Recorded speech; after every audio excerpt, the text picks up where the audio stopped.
Alright, whenever you're working with fractions and you see the word simplify, I want you to think that you're taking the fraction and you're making it as simple and as small as possible. And when you do that, there's only one operation you can use, and that's division. So let's take a fraction like 8/10. What you're always going to do to simplify a fraction is you're going to take and you're going to find the factor pairs of both the numerator and the denominator. So let's look at 8. I want to find the factor pairs of 8. If you think back to 4th grade, you know that the first factor pair of every whole number is the number 1 in itself. And I know this because 1 times 8 equals 8.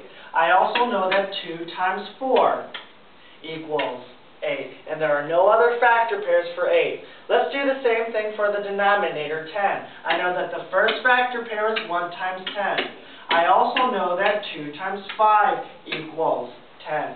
There are no other factor pairs for 10.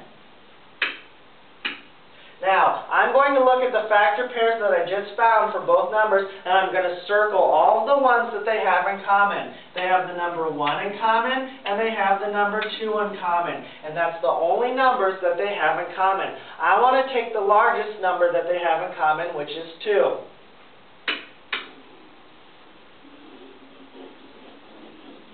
I'm then going to simplify and make my fraction smaller by using division.